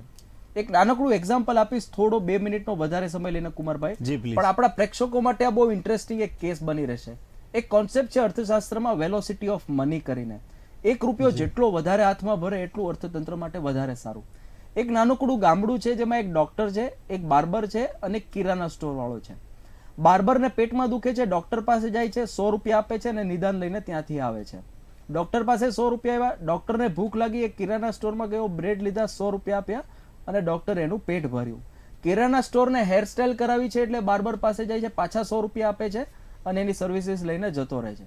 તો આ પર્ટિક્યુલર એક્ઝામમાં એક 100 રૂપિયાની નોટે 300 રૂપિયાનું કામ કર્યું. પણ રોકડિયા વ્યવહારમાં આ વ્યવહાર બહુ સીમિત હોય. પણ જ્યારે આ ટ્રાન્ઝેક્શન બેંક થકી થતું હોય તો તમારા પૈસામાં જો તમે UPI થકી 100 રૂપિયા પેમેન્ટ કરો છો તો એ 100 રૂપિયા પેલા બાર્બરની બેંકમાં જાય છે અને એ 100 રૂપિયા બેંક કોઈને પણ લેન્ડ પણ કરી શકે છે. સો જ્યારે પૈસા બેંકમાં હોય ને ત્યારે એનું રોટેશન ફાસ્ટ થાય. ફાસ્ટ રોટેશન અને સ્લો રોટેશનનો પ્રોબ્લેમ શું હું તમને સમજાવું. કોરોનામાં બહુ જ ભયંકર મંદી હતી. એ મંદી શું કામ હતી? પૈસા ગુમ થઈ ગયા? Answer is no. માત્ર પૈસાનું રોટેશન સ્લો થયું. અને પાછી તેજી શું કામ આવી? કેમ કે લોકડાઉનમાંથી આપણે બહાર આવ્યા, પૈસાનું રોટેશન વધારે ફાસ્ટ થયું અને પાછી તેજી આવી. સો રોટેશન ફાસ્ટ હોય એટલે તેજી, રોટેશન પણ સ્લો આ ફાસ્ટ એટલે જે મંદી. થયું એ ડિજિટલાઇઝેશનને લીધે થયું, કારણ કે કેશ કરતા લિક્વિડિટી એટલી લોકોએ નથી કરી, એવું કહી શકાય ને? તમે જે વસ્તુ કહેવા માંગો છો એમાં બંને રીતે ઓકે. પણ સિસ્ટમેટિકલી ગવર્મેન્ટના પોઈન્ટ ઓફ વ્યૂથી, અર્થતંત્રની પોઈન્ટ ઓફ વ્યૂથી જો તમે જુઓ ને તો જે પૈસો સિસ્ટમમાં એટલે કે બેંકમાં છે એ ઇકોનોમીને વેગ આપે છે. આજે મોટી મોટી કંપનીઝના બિઝનેસીસ છે, વેલ્યુએશન્સ છે, શું કામ વધે છે? કારણ કે they are going through a wide transactions. તો એને કારણે પ્રોફિટેબિલિટી વધે છે, એના કારણે લોકો ટેક્સીસ વધારે ભરે છે. કાળું નાણું હશે તો એના ઉપર ટેક્સ નથી ભરવાનો, ટેક્સ નથી ભરવાનો એટલે ગવર્મેન્ટની આવક ઓછી થશે, ગવર્મેન્ટની આવક ઓછી થશે એટલે કેપિટલ એક્સપેન્ડિચર ઓછો કરશે. So it is a chain of transactions. એટલે બેંક થકી પૈસો રૂટ થશે તો that will help the economy as a whole. અચ્છા, હવે હાર્દિકભાઈ, આ બધી વસ્તુ લિંક બની રહી છે. હાર્દિકભાઈ પાસે આવી છે. હાર્દિકભાઈ, જો દાખલા તરીકે ચલો 5 લાખનું 7% 7 લાખ કર્યું, બીજા કોઈ ટેક્સ નથી વધાર્યા, આનાથી એવું ક્યાંક થઈ શકે કે જેને લીધે થઈને ડાયરેક્ટ નહીં પણ ઇનડાયરેક્ટ ટેક્સ વધી શકે, લોકોનો પરચેઝિંગ પાવર વધે અને તેની કોઈ અસર થાય, અથવા તો બીજી કોઈ રીતે તમે આને કઈ રીતે જુઓ છો? સો સેવિંગ, માની લો કે જે માણસ 7 લાખ રૂપિયા જ કમાતું હતું જી, અને કોઈ એમની જોડે સ્ત્રોત નહોતા ઇન્વેસ્ટમેન્ટ કરવાના કેમ કે ખર્ચા જ એટલા હતા, તો એવા લોકો હવે જો જે બી ટેક્સ બચાવશે નવી સ્કીમમાં જઈને, એ પૈસા જે બચશે ક્યાં તો એ સેવ થશે, ક્યાં તો એ વપરાઈ જશે.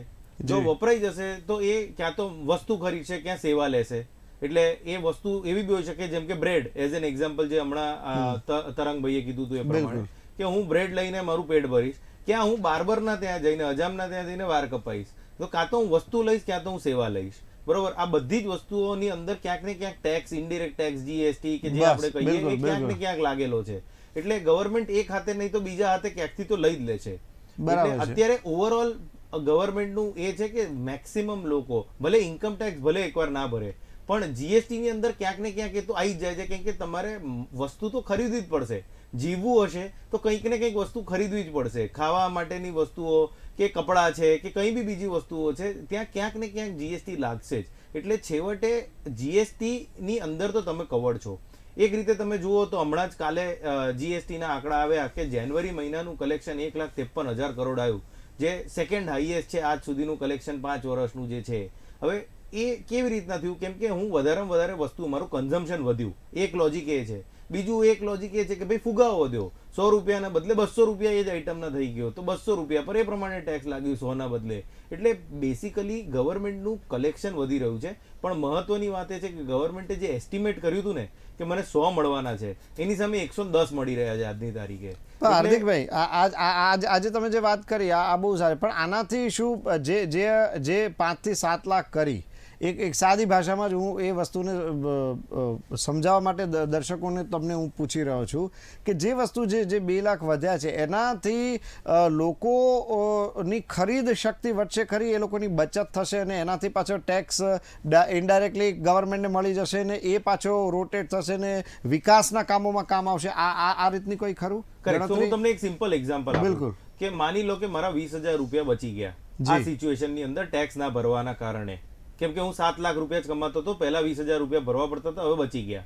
હવે હું નોર્મલ કેસમાં શું કરીશ, હું જઈને રેસ્ટોરન્ટમાં જમવા જઈશ, એ રેસ્ટોરન્ટ મારી પર 5% જીએસટી લગાવશે, એ 5% જીએસટી લગાવશે એટલે સરકારને એ આવક થઈ ગઈ 5%ની, અને સરકારની પાસે ઇન્ફોર્મેશન બી આવી ગઈ કે આ ભાઈ આ ટાઈમે આટલું રૂપિયા જમ્યા હતા, એટલે ઇન્ફોર્મેશન બી આવી ગઈ. એટલે એક ઇન્ફોર્મેશનનું કલેક્શન થયું, એક પૈસાનું કલેક્શન થયું. પછી તમે જઈને જૂતા ખરીદ્યા એટલે એની પર ફરીથી જીએસટી લાગ્યો, પછી તમે જઈને ક્યાંક કપડાં ખરીદ્યા, આ જે 20,000 બચ્યા એમાંથી કંઈક ને કંઈક તમે કર્યું, નહીં તો તમે સેવિંગ કર્યું ને એની પર બી ઇન્ટરેસ્ટ કમાયા. આ એક અલગ સિચ્યુએશન થઈ શકે. તો આ બધી જ રીતે ક્યાંક ને ક્યાંક તમે સરકારના એક નેટમાં જે ઇન્કમ ટેક્સના નેટમાંથી ભલે બહાર નીકળી ગયા પણ બીજા નેટમાં આવી ગયા. ઓકે, બરાબર છે, બિલકુલ. અચ્છા, હવે તરંગભાઈ પાસે આવીશ. તરંગભાઈ, આપ જે રીતે ઇન્વેસ્ટમેન્ટ માટે લોકોને આપ સલાહ આપતા હો છો, ખાસ કરીને અહીંયા આ જે બજેટ આજે આ વખતે રજૂ થયું છે, આપણે તો જોયું કે પેલા નિફ્ટી ને સેન્સેક્સ બી પાછા ઉપર ગયા. હવે ઇન્વેસ્ટમેન્ટની જો વાત કરીએ તો જે લોકોને ઇન્વેસ્ટ કરવું છે એ લોકોએ હવે આજે આમ 5-7 લાખ થયો છે ને બીજા પણ જે કંઈ આપ આ બજેટ વિશે આપ વધારે જાણો છો, તો મારે એ જ વસ્તુ કહેવું છે કે આ જે આખો માહોલ ઊભો થયો છે આમાં ઇન્વેસ્ટમેન્ટ પર્પઝ લોકોએ કઈ બાબતનું ધ્યાન રાખવું જોઈએ અથવા કેવા ઇન્વેસ્ટમેન્ટ કરવા જોઈએ? કુમારભાઈ, ફંડા ઇઝ વેરી સિમ્પલ, પણ સમજવા માટે અથવા તો ઇમ્પ્લિમેન્ટ કરવા માટે બહુ જ અઘરો છે. જી, કે એવી જગ્યાએ રોકાણ કરો કે જ્યાં મોંઘવારી કરતાં તમને વધારે વ્યાજ મળે. Okay, I give you a very small example કે માની લો તમે ફોર એક્ઝામ્પલ એફડી કરો છો, ફિક્સ ડિપોઝિટ કરો છો, એમાં તમારા 7% વ્યાજ મળે છે, તો તમે 100 રૂપિયા નાખ્યા તો 100 રૂપિયાના 107 રૂપિયા થાય છે. માની લો છેલ્લા 10 વર્ષનો ડેટા જોઈએ તો આપણા દેશમાં એવરેજ મોંઘવારી જે છે 7.5% રહેલી છે. હવે જો 11મા વર્ષે 7.5% મોંઘવારી કાયમી રહે તો 100 રૂપિયાની વસ્તુ 107 રૂપિયામાં મળે છે. એઝ અ કસ્ટમર તમે રાજી થાવ છો, હેપી થાવ છો કે ઓહો આ મારે મેં 7% વ્યાજ કમાણો હું, પણ ખરેખર મોંઘવારી 7.5% વધી છે, તો ખરેખર તમારી વેલ્યુ ઓફ રૂપી જે છે, જે પરચેસિંગ પાવર છે એ ઘટી રહ્યો છે. અને હજુ એફડી નું વ્યાજ જે છે એ ટેક્સેબલ છે, એટલે એકચ્યુઅલ એની વેલ્યુ હજુ ઘટે છે. સો તમારે એવી જગ્યાએ રોકાણ કરવું કે જ્યાં મોંઘવારી કરતાં તમને વધારે વ્યાજ મળે. એને હું 2 પાસામાં ડિવાઈડ કરીશ. સૌથી પહેલા ટેક્સને ધ્યાનમાં રાખીએ તો જે લોકો under section 80C of income tax જે લોકો સમજે છે કે સરકારે 1.5 લાખની લિમિટ આપી છે, કે 1.5 લાખમાં ગવર્મેન્ટે નક્કી કરેલા અમુક ઇન્વેસ્ટમેન્ટના ઇન્સ્ટ્રુમેન્ટ્સ ઉપર જો તમે રોકાણ કરો તો 1.5 લાખ સુધી ટેક્સ ના લાગે. એમાંનું છે પીપીએફ, એમાં છે LIC, એમાં છે બાળકના ભણતરનો ખર્ચો. એ તો ઇન્વેસ્ટમેન્ટ એક પ્રકારનું કહેવાય પણ વળતરનો હેતુથી ના ગણે, પણ સાથે સાથે આવે છે મ્યુચ્યુઅલ ફંડના ટેક્સ સેવિંગ ઇન્વેસ્ટમેન્ટ ફંડ. તો આમાં તમે, હું એમ નથી કહેતો કઈ પ્રોડક્ટ સારી છે, પણ તમે તમારા નજીકના આર્થિક સલાહકાર હતો તો ફાઇનાન્શિયલ એડવાઇઝરને મળીને થોડું પ્લાનિંગ કરો કે ભાઈ આમાં તમારા માટે કયું શ્રેષ્ઠ છે, મારા માટે કયું શ્રેષ્ઠ છે. જેમ બજેટમાં લોકો રાહ જોતા હતા કે મારા માટે શું, બિલકુલ એમાં જ આ રીતે છે કે મને શેમાં ફાયદો થાય છે, મારા રિસ્ક એપેટાઇટને કઈ વસ્તુ વધારે સૂટ કરે છે. પણ ઇન જનરલ હું એક વસ્તુ કહીશ, પર્સન ટુ પર્સન એ વસ્તુ પણ ડિફર કરતી હોય છે, પણ ઇન જનરલ એવી રીતે કહીશ કે મોંઘવારી કરતાં વધારે વ્યાજ મળે ત્યાં રોકાણ કરો. એને સમરાઇઝ કરું તો historically not only in India, across the world 3 જગ્યાએ ઓન એન એવરેજ વધારે વ્યાજ મળે છે મોંઘવારી કરતાં. એક છે સોનું, જેને અમે અમારી ભાષામાં હેજ અગેન ઇન્ફ્લેશન કહીએ છીએ, કે ફુગાવા સામે જો તમારે ફાઇટ કરવી હોય તો સોનામાં રોકાણ કરાય, જેમાં ઓન એન એવરેજ આપણા દેશની વાત કરીએ તો 40 વર્ષનું એવરેજ રિટર્ન 8.5 થી 9% જેટલું રહેલું છે, જે મોંઘવારી કરતાં 1 થી 1.5% અથવા તો 2% જેટલું વધારે છે. બિલકુલ. બીજું છે રિયલ એસ્ટેટ, પણ રિયલ એસ્ટેટ અનઓર્ગેનાઇઝડ સેક્ટર છે. ઓકે, જેમ કે અમદાવાદની વાત કરીએ તો સેટેલાઇટમાં રોકેલી સ્કીમમાં જે તમને વળતર મળે એ સાઉથ બોપલ અથવા તો વૈષ્ણોદેવી એરિયામાં તમે રોકાણ નારોલ કરો કે તેમાં નિકોલ કે રેટ ઓફ રિટર્ન અલગ હશે. બિલકુલ, શું કામ? બિલકુલ. કેમ કે સેટેલાઇટ ડેવલપ એરિયા છે, પેલા બધા ડેવલપિંગ એરિયા છે, એટલે ત્યાં રેટ ઓફ રિટર્ન કમ્પેરેટિવલી વધારે હોય. તેનો કોઈ રેકોર્ડ કા ઇતિહાસ નથી કે યર ઓન યર રિયલ એસ્ટેટમાં કેટલું રિટર્ન મળે, પણ જગ્યા ટુ જગ્યા, લોકેશન ટુ મળતું હોય છે. લોકેશન, સિટી ટુ બિલકુલ. City it differs. ત્રીજું આવે છે સ્ટોક માર્કેટ, જેને આપણે સૌથી રિસ્કી ઇન્સ્ટ્રુમેન્ટ માનીએ છીએ. પણ 1979 થી જ્યારથી સ્ટોક માર્કેટની સ્થાપના થઈ ત્યારથી લઈને અત્યારે માર્કેટે 15.5% જેવું વાર્ષિક વ્યાજ આપ્યું છે. પણ સ્ટોક માર્કેટ સાથે અમુક પ્રકારના જોખમો જોડાયેલા છે, એટલે તમારા આર્થિક સલાહકાર સાથે બેસીને જોખમ કઈ રીતે ઘટાડી શકાય, કઈ રીતે રોકાણ કરો લાંબા ગાળા માટે જેથી તમને પાવર ઓફ કમ્પાઉન્ડિંગ ચક્રવૃદ્ધિ વ્યાજનો બેનિફિટ મળે અને મોંઘવારી નામના શત્રુ સામે તમે વ્યવસ્થિત ફાઇટ આપી શકો. બિલકુલ બિલકુલ. અમારી પાસે બે આર્થિક સલાહકારો અહીંયા છે જ, અને આ બંને સાથે હવે આપણે થોડીક જે ઇન્વેસ્ટમેન્ટ છે, ખાસ કરીને તમે જે વાત કરી કે જે share market, yes, share market આ વખતે નિફ્ટી અને સેન્સેક્સ આ બંને ઉપર ગયા. મારા માટે આ સબ્જેક્ટ ઉપરથી જાય છે, પણ છતાં આપણે આ વસ્તુ સમજાવીએ કે આ જે વસ્તુ ઉપર ગઈ છે, ખાસ કરીને આ વિશે હાર્દિકભાઈ પાસે શેર માર્કેટની જો વાત કરીએ તો શેર માર્કેટનું ઇન્વેસ્ટમેન્ટ આજે જે બજેટ રજૂ થયું છે તેને તમે કઈ દ્રષ્ટિએ જુઓ છો? સો શેર માર્કેટ એ બેસિકલી પૂલ ઓફ કંપનીઝ જે છે, જે લિસ્ટ થયેલી છે બોમ્બે સ્ટોક એક્સચેન્જ કે નેશનલ સ્ટોક એક્સચેન્જ પર, એનું એક વેટેડ એવરેજ છે. એટલે તમે નિફ્ટી 50 કહો તો એ વેટેડ એવરેજ છે શેર માર્કેટની પૂલ ઓફ કંપનીઝનું.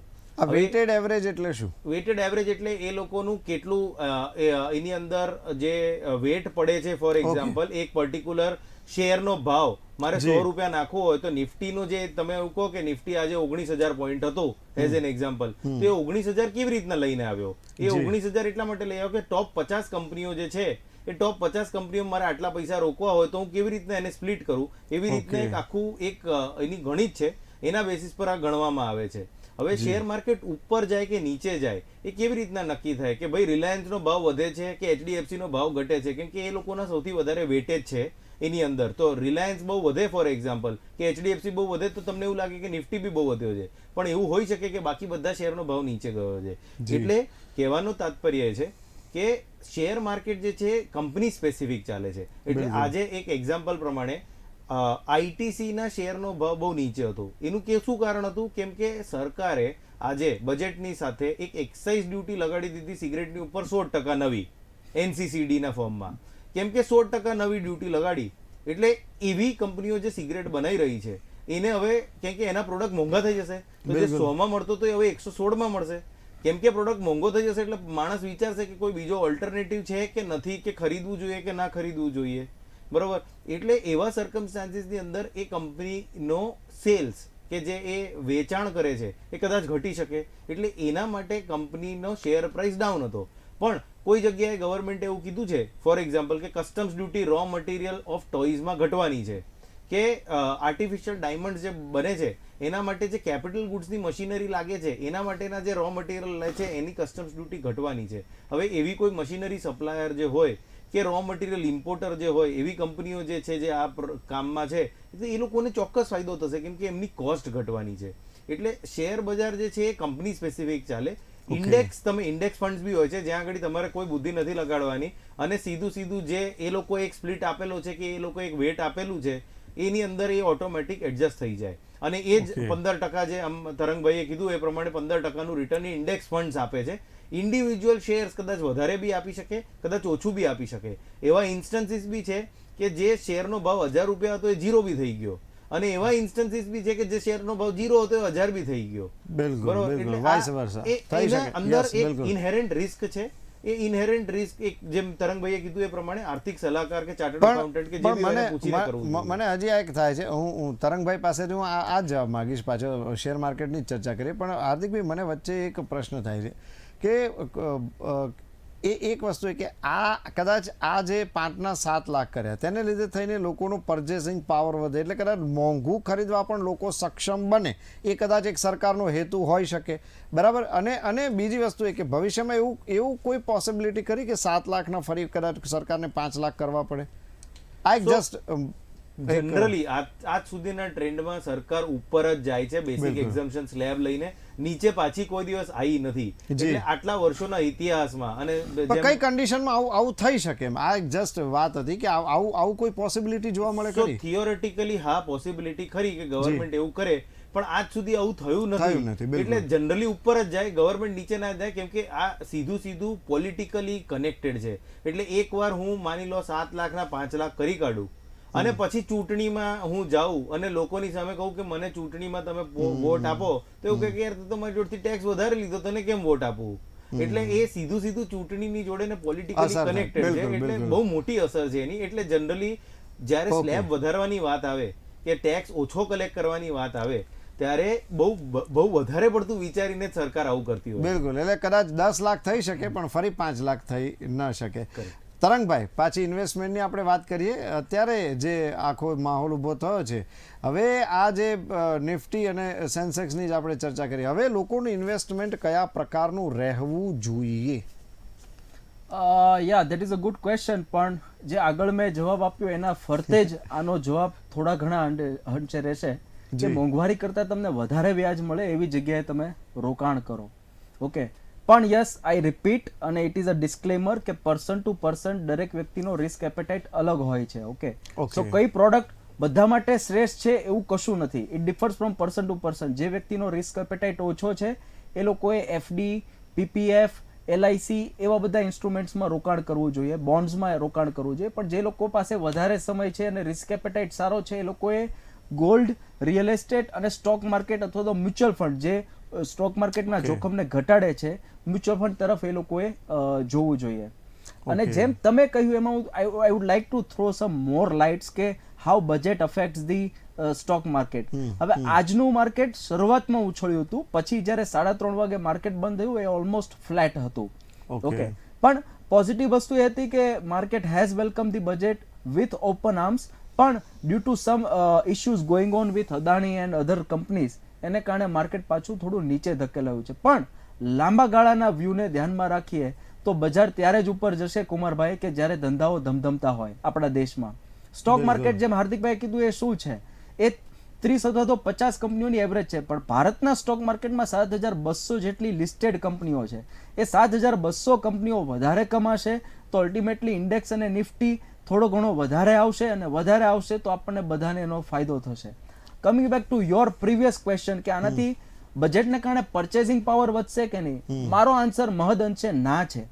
તમે ઇન્કમ ટેક્સનો સ્લેબ વધારો છો એટલે લોકોની આવક નથી વધીને ટેક્સ બચાવશે, પણ પ્રત્યક્ષ અથવા પરોક્ષ રીતે બેંક સરકાર તો તમારી પાસેથી એ પૈસા ખેંચી જ રહી છે.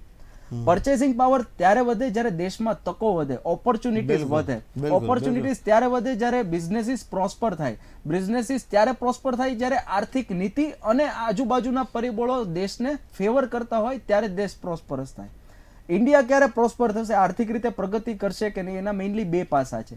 એક પાસો છે ઇકોનોમિક રિફોર્મ્સ, જેનો બજેટ એક ભાગ છે કે આર્થિક નિર્ણયો સરકાર કેવા લે છે જે આપણી પ્રગતિને વેગ આપે.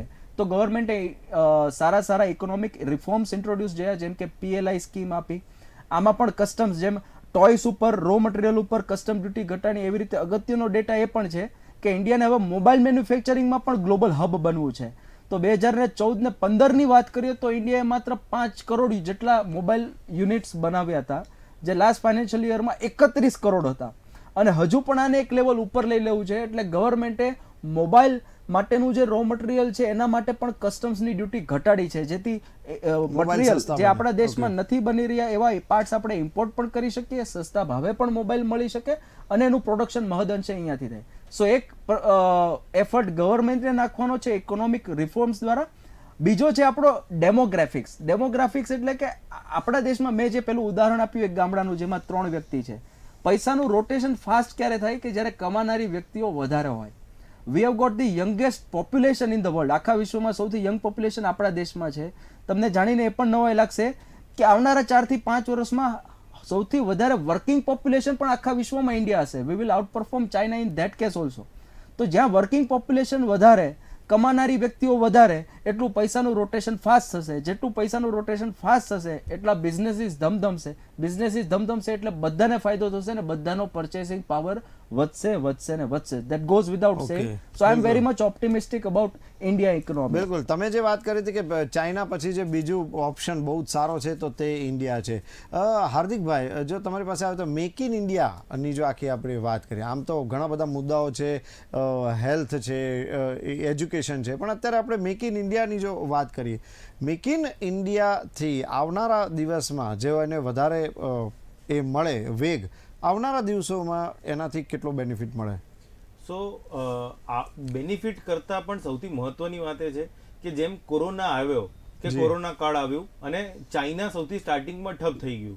બિલકુલ. ચાઇનામાં સૌથી વધારે પ્રોડક્શન થતું હતું બધી જ વસ્તુઓનું, કોઈ એક વસ્તુઓનું નહીં, બધી જ વસ્તુઓનું. અને આપણા ત્યાં ખૂબ સારી વસ્તુઓની અછત થઈ ગઈ હતી. તો એવા સર્કમસ્ટાન્સીસની અંદર મેક ઇન ઇન્ડિયા એટલા માટે જરૂરી છે કે કોઈ જરૂરિયાત વસ્તુઓ જે હોય, જે આપણને જોઈતી હોય કામના માટે કે કોઈ બી બીજી વસ્તુઓ માટે, એ આપણને ઉપલબ્ધ હોય જ્યારે જોઈએ છે ત્યારે. એટલે ગવર્મેન્ટે એ ટાઈમની અંદર વિચાર્યું કે ભાઈ એવી કેવી વસ્તુઓ છે જ્યાં આગળ આપણે ક્લિયરલી ડિપેન્ડન્ટ છે કોઈ બીજા માટે. અને એના જ સંદર્ભમાં ગવર્મેન્ટે 14 કે 15 સેક્ટરો આઈડેન્ટિફાઈ કર્યા, જેના માટે ગવર્મેન્ટે પ્રોડક્શન લિંક ઇન્સેન્ટિવ સ્કીમ્સ આપી. કે પ્રોડક્શન લિંક ઇન્સેન્ટિવ સ્કીમ શું હતી કે એવા સેક્ટર્સ ફોર એક્ઝામ્પલ જ્યાં આગળ આપણે ક્લિયરલી ડિપેન્ડન્ટ હતા કોઈ બીજાની ઉપર.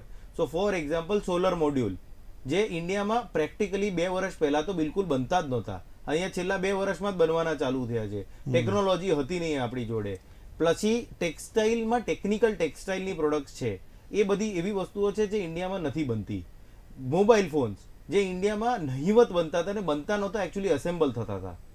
એટલે એવા 14 સેક્ટર ગવર્મેન્ટે આઈડેન્ટિફાઈ કર્યા, જેની અંદર ફાર્માસ્યુટિકલ બી હતું, ફૂડ બી હતું, ટેક્સટાઇલ બી હતું ને ઘણા બધા બીજા સેક્ટર્સ હતા, જ્યાં આગળ ગવર્મેન્ટ એવું કીધું કે તમે અમારે ત્યાં આવો, જી, ઇન્વેસ્ટ કરો. અને એક લિમિટની ઉપર જ ઇન્વેસ્ટમેન્ટ માટે અલાઉડ હતું. તો મિનિમમ ઇન્વેસ્ટમેન્ટ કોઈ સ્કીમની અંદર 100 કરોડ રૂપિયા હતું ને કોઈ સ્કીમની અંદર 25,000 કરોડ રૂપિયા હતું. તો તમે અમારા ત્યાં આવો, તમે અમારે ત્યાં આવીને ઇન્વેસ્ટમેન્ટ કરો, તમે જેમ જેમ પ્રોડક્શન કરશો એમ એમ અમે તમને પૈસા આપતા જઈશું. સ્કીમની અંદર કોક જગ્યા પર એટલે જ્યાં 100 કરોડનું ઇન્વેસ્ટમેન્ટ હતું ત્યાં 30 કરોડ રૂપિયા ગવર્મેન્ટ તમને 7 વર્ષમાં પાછા આપશે. જ્યાં 25,000 કરોડનું ઇન્વેસ્ટમેન્ટની હું જે વાત કરું છું સેમિકન્ડક્ટરની સ્કીમમાં, ત્યાં આગળ 12,500 કરોડ રૂપિયા ગવર્મેન્ટ તમને પાછા આપવાની વાત કરી રહી છે. એટલે તમારા 30% થી 50% જે ઇન્વેસ્ટમેન્ટ તમે કર્યું એ તમને પાછા આપી દેશે. આનાથી શું થશે, જે કંપનીઓ ચાઇનામાં હતી કે જેને એક્સપેન્ડ કરવાનું હતું, એ ઇન્ડિયા માટે એકવાર વિચારશે. કેમ કે આપણી ઇન્ડિયા ચાઇના +1 ની આપણે જે વાત કરી, એ 1 માં ઇન્ડિયા એક પ્રબળ દાવેદાર છે. પણ એ એકલું ઓપ્શન નથી. વિયેતનામ પણ ઓપ્શન છે, મલેશિયા પણ ઓપ્શન છે, થાઈલેન્ડ પણ ઓપ્શન છે, યુરોપના બીજા થોડા કન્ટ્રીઝ પણ ઓપ્શનમાં છે. પણ ઇન્ડિયાએ પ્રબળ દાવેદાર બનવાનું છે. તો એના માટે શું કરવું પડે? તો એના માટે કહેવું પડે કે તમે બધા મારા ત્યાં આવી જાઓ, હું તમને પૈસા આપીશ. હવે જ્યારે તમે એવું કહો કે તમે 100 રૂપિયા નાખો તમારા ધંધો કરવા માટે, એમાં મશીનરી લાવો ને આ કરો ને તે કરો, એમાં હું 30 રૂપિયા આપીશ. એ ઉપરાંત ગુજરાત ગવર્મેન્ટની સ્કીમો ગવર્મેન્ટે લાવી છે, એવી બીજી બધી સ્ટેટ ગવર્મેન્ટની બી સ્કીમો લાવી છે, જ્યાં આગળ સ્ટેટ ગવર્મેન્ટ એવું કહે છે કે હું તમને બીજા 10 આપીશ. તો 30 સેન્ટ્રલ ગવર્મેન્ટ આપશે, 10 સ્ટેટ ગવર્મેન્ટ આપશે, 40 તો તમને એમને પાછા મળે છે 10 વર્ષમાં. તો એવા સર્કમસ્ટાન્સીસમાં તમારો જે રિટર્ન બેસે ઇન્વેસ્ટમેન્ટનું એ ઈઝી પડે. પ્લસ આપણી ડેમોગ્રાફીની જે વાત થઈ કે વર્કિંગ પોપ્યુલેશનની વાત થઈ, એ તો આપણા ત્યાં છે. ભણેલા ગણેલા લોકોની વાત છે તો બી એ આપણા ત્યાં વધારે છે ઇન ટર્મ્સ ઓફ નંબર. પર્સન્ટેજની વાત નથી કરતો, નંબરમાં આપણે બહુ આગળ છીએ. ઇંગ્લિશ સ્પીકિંગ પોપ્યુલેશન બહુ આગળ છે અને મહેનતુ પોપ્યુલેશન બી આગળ છે. એટલે બધા પેરામીટર જુઓ અને ઇન્ફ્રાસ્ટ્રક્ચરનો પુશ જુઓ તો એકવાર રોડ બની જશે, હાઈવે બની જશે, 50 નવા એરપોર્ટ બની જશે. આ બધું જ સાથે મૂકો ત્યારે દેશ આગળ વધશે, સેલેરીઝ વધારે મળશે, એમ્પ્લોયમેન્ટ વધારે મળશે.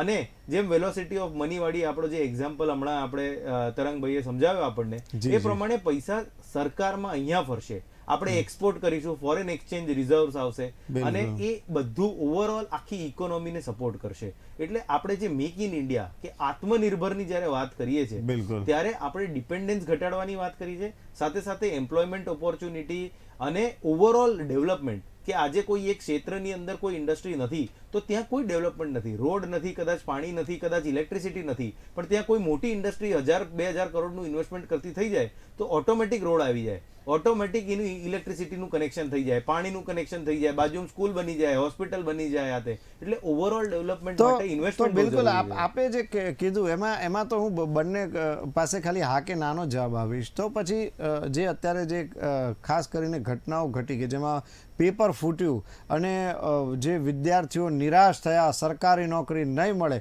તો શું એવું કહી શકાય કે જે તમે કહી રહ્યા છો મેક ઇન ઇન્ડિયાવાળી વાત, જો એ લોકો સ્ટાર્ટઅપમાં પોતાનું જે ટેલેન્ટ છે તે બતાવે તો ભવિષ્યમાં તેમને કોઈ આવા આર્થિક પ્રોબ્લેમનો સામનો ન કરવો પડે? સો સ્ટાર્ટઅપ એક એવી વસ્તુ છે કે જે આજકાલ આપણે છાપાઓમાં બહુ વાંચીએ છીએ, જી. પણ જે નથી લખીને આવતું છાપાઓની અંદર એ છે કે 100 સ્ટાર્ટઅપની વાત કરો તો 2 સક્સેસફુલ થાય છે, એ 2 આગળ જાય છે. આપણે 2 માટે જ વાંચીએ છીએ, એટલે આપણને એવું લાગે છે કે સ્ટાર્ટઅપ જે છે એ બહુ Okay. મોટી વાત છે. હા, નાનો ઉદ્યોગ કરવા વાળાને પણ આપણે સ્ટાર્ટઅપ કહીએ છીએ કે કારણ કે એન્ટરપ્રિન્યોર કહીએ છીએ. મારો અહીંયા પ્રશ્ન આ જ હતો, એક પોઝિટિવિટી જો ક્રિએટ થાય, કારણ કે એ લોકો આવી રીતે પેપર ફૂટે છે બહુ હતાશ નિરાશ થઈ જાય છે. બજેટમાં હું આ વાતને એટલા માટે જોડી રહ્યો છું કે જે આખી મેક ઇન ઇન્ડિયાવાળી જે વાત થઈ રહી છે તો એમાં તો આ યુવાનોનો સૌથી વધુ સારામાં સારો ઉપયોગ થઈ શકે ને તે લોકો આર્થિક રીતે પગભર થઈ શકે. મારો કહેવાનો મતલબ એ છે. તો જનરલ કેસમાં શું થાય છે કે જે લોકો આર્થિક રીતે મજબૂત નથી, જી. એ સૌથી પહેલા સેલરી વાળી નોકરી જ શોધે છે. જો એ સેલરી વાળી નોકરી મળી જાય ને તો એ સિસ્ટમમાં ટ્રેન થઈ જાય છે. પણ જો સેલરી વાળી નોકરી ના આવે તો પછી મજબૂરી થઈ જાય છે ને એ પછી ધંધો ચાલુ કરે છે. એ કેટલોય નાનો ધંધો કેમ ના હોય, પણ એ ધંધો ચાલુ કરે છે, એટલે પછી એ એન્ટરપ્રિન્યોર બની જાય, ભલે એ ધંધો નાનો કરતો હોય. સરકાર પણ એમને કોઈ નાની મોટી લોન તો આપતી જ હોય છે. સરકારની જોડે બહુ જ જી. બધી સ્કીમો છે જે નાના નાના ઉદ્યોગોને ફાયદો કરે. ખાલી એમાં પ્રોબ્લેમ એટલો છે કે આપણી પાસે જાણકારી નથી કે કઈ સ્કીમમાં કેટલા બિલકુલ, પૈસા કે બિલકુલ. કેવી રીતના મદદ મળશે. બિલકુલ. છેલ્લે તરંગભાઈ ટૂંકમાં શું કહેશો આપ આ ઓવરઓલ બજેટને લઈને? યસ હું બજેટ ઉપર તો બહુ ચર્ચા કરી, પણ મારે પ્રેક્ષકોને એક સારો મેસેજ આપવો છે બિલકુલ મેસેજ કે સૌથી પહેલા કોઈ પણ ફાઇનાન્શિયલ સર્વિસ જ્યાં રૂપિયાની વાત આવે ને ત્યાં પ્રોફેશનલની સલાહ લો. બિલકુલ. જેમ કે રિટર્ન ફાઇલ કરવું હોય તો 500 ને 1000 રૂપિયાની ફીસ સામે ના જુઓ, એક સારા ચાર્ટર્ડ એકાઉન્ટન્ટને મળીને તમે એની સલાહ લો, એ બિલકુલ. તમને ટેક્સ બચાવવામાં મદદરૂપ કરશે. અને કાલ સવારે ઉઠીને જેમ હાર્દિકભાઈએ કીધું, ધીરે ધીરે ગવર્મેન્ટની સ્ક્રુટિની વધી રહી છે, તમારા નાના નાના ટ્રાન્ઝેક્શન્સ અને મુવમેન્ટ ધીરે ધીરે વધારે ને વધારે ટ્રેક થઈ રહ્યા છે. સો પ્રોફેશનલની સલાહ લઈને તમારું ટેક્સ ફાઇલિંગ કરો અને પ્રોફેશનલની સલાહ લઈને તમારું ફાઇનાન્શિયલ પ્લાનિંગ એટલે કે નાણાકીય આયોજન કરો. જેમ ગવર્મેન્ટે નાણાકીય આ બજેટ ગવર્મેન્ટનું આ નાણાકીય આયોજન છે, એ રીતે આટલા આવક આવે બિલકુલ. છે, આટલી ખર્ચા આવે છે, આ બંને આ જ વચ્ચે હું રીતે. બેલેન્સ કેવી રીતે કરું? ઘટશું તો મારે લોન લેવી પડશે, એવી જ તમારી હાલત થાય. પણ ગવર્મેન્ટ પાસે, ફાઇનાન્સ મિનિસ્ટર પાસે ઇકોનોમિક એડવાઇઝર્સની ટીમ છે, એવી રીતે તમારી પાસે પણ ફાઇનાન્શિયલ એડવાઇઝર્સ છે, તમે હોવા એની સલાહ લો. જોઈએ. બિલકુલ, નંબર 1. બિલકુલ. નંબર 2, હું કોલેજમાં હતો કુમારભાઈ, ત્યારે એક મેં બહુ સારો એવો પોઈન્ટ ભણ્યો હતો જે હું આજે લોકોને જી. કહેવા માંગીશ કે 2 ટર્મિનોલોજી છે, હાર્દિકભાઈ પણ મારી સાથે સહમત થશે. એક છે ટેક્સ અવોઇડ કરવો અને બીજો છે ટેક્સ ઇવેડ કરવો. ઓકે. ટેક્સ અવોઇડ કરવો એટલે કે કાયદાને ધ્યાનમાં રાખીને તમે કઈ રીતે ટેક્સ બચાવી શકો, જી. તે ટેક્સ અવોઇડ કર્યો કહેવાય. ઓકે. બીજું છે ટેક્સ ઇવેડ કરો એટલે કે ટેક્સની ચોરી કરો. તમને બધાને નમ્ર વિનંતી છે કે ટેક્સ અવોઇડ કરો, અને અવોઇડ કરવા માટે chartered accountant is the best person to go two. પણ ચોરી ના કરો. પણ બિલકુલ, ચોરી બિલકુલ, ના કરો, બિલકુલ. કેમ કે આપની વાત- ચોરી કરો છો એ આપની આ વાત પરોક્ષ રીતે બિલકુલ, તમને બિલકુલ જ સાચી નડી રહ્યું છે. છે. એ આપણને જ નડતું હોય છે. હાર્દિકભાઈ અને તરંગભાઈ, તમે અમારી સાથે જોડાયા તે બદલ આપ બંનેનો ખૂબ ખૂબ આભાર. તો જોઈને દર્શક મિત્રો, આજે આપણે જોયું કે જે રીતે બજેટ રજૂ થયું 2023-24નું, અને જે રીતે આખી જે સરકારે જે મર્યાદા વધારી દીધી છે 5 લાખથી લઈને 7 લાખ સુધીમાં, તેમાં ખરેખર જો તમે આર્થિક સલાહકાર છે, તમારા સીએ છે, તેમને જો તમે પૂછશો તો આનાથી ભવિષ્યમાં તમને ઘણો બેનિફિટ થશે અને સરકારને પણ બેનિફિટ થશે. તો હાલ તમારો અવાજ કાર્યક્રમમાં બસ આટલું જ. ફરી મળીશું નવા મુદ્દા સાથે. ત્યાં સુધી રજા આપશો. નમસ્કાર.